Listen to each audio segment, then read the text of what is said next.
तो चलिए इतिहास का फन फैक्ट बताता हूँ। रॉबर्ट है विलियम की मौसी रानी।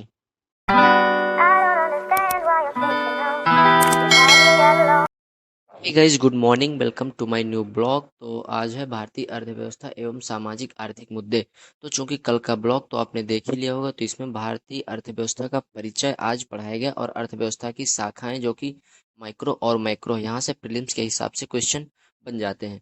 और यदि मेंस की टॉपिक वाइज बात करें तो मेंस का टॉपिक का सिलेबस था भारतीय अर्थव्यवस्था की विशेषताएं। तो ह्यूमन डेवलपमेंट इंडेक्स, मानव विकास सूचकांक और हैप्पीनेस रिपोर्ट और हंगर इंडेक्स यहाँ पर दिखाई दे रहा होगा। और मैं यहाँ पर पिन भी कर दूंगा इनकी क्या रैंकेज है। चूंकि अभी इनको मुझे पढ़ने की जरूरत नहीं, क्योंकि जब मेरा एग्जाम होगा तब मैं करंट के प्रोस्पेक्टिव्स इनको पढ़ूंगा। लेकिन यदि आपका अभी एग्जाम है तो आप अभी इनको अभी पढ़ के जरूर जाइएगा।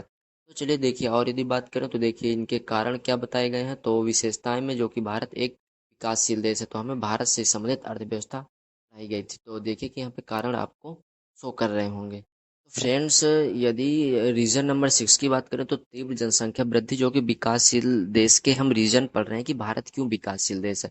तो देखिए कि यहाँ पे ग्राफ और पाई चार्ट के माध्यम से मैंने यहाँ पर बनाया हुआ, जो कि सर भी बहुत अच्छे तरीके से एक्सप्लेन कर देते हैं, तो आप लोग देख लीजिए। और ऐसा नोट्स बनाने से क्या होता है कि जब हम मेंस में लिखने जाते हैं तो रिवीजन करने में भी एक सावधानी रहती है और लिखने में भी सावधानी रहती है।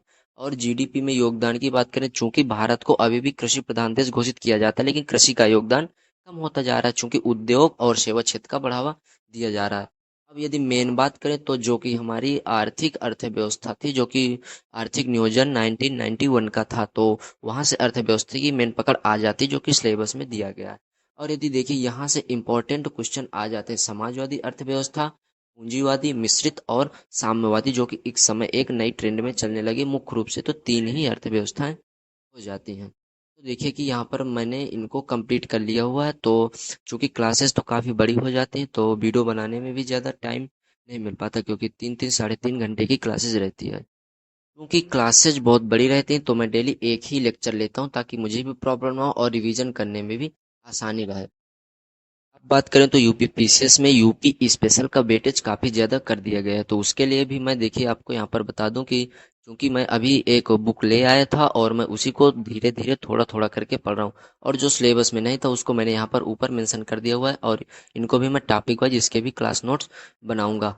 और चूंकि देखिए कि जो जो टॉपिक थे तो मैंने यहाँ पर टिक कर लिया हुआ, और चूंकि मैं एक एक चैप्टर वाइज पढ़ने वाला हूँ। तो देखिए कि ये बुक है जो कि यूथ कंपटीशन की आती है।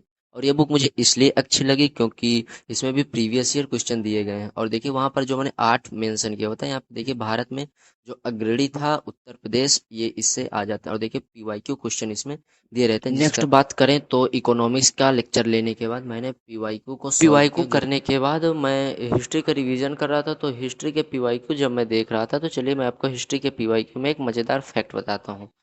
तो देखिए कि हिस्ट्री के पीवाईक्यू को जब मैं दिखाता हूँ, तो यहाँ पर जैसे ही आप आएंगे तो देखिए मैंने यहाँ पर लिखा हुआ है रॉबर्ट है विलियम की मौसी रानी। अब चूंकि मैं पढ़ रहा था, तो जो कि बंगाल का पहला गवर्नर था, देन उसके बाद गवर्नर जनरल बना दिया जाता है, फिर भारत का गवर्नर जनरल बनाया जाता है, और देन बाद में वायसराय बनाया जाता है। तो चूंकि मुझे याद हो नहीं रहा था, तो मैंने यहाँ पर लिख लिया और इसका शॉर्ट फॉर्म मैंने बना दिया है।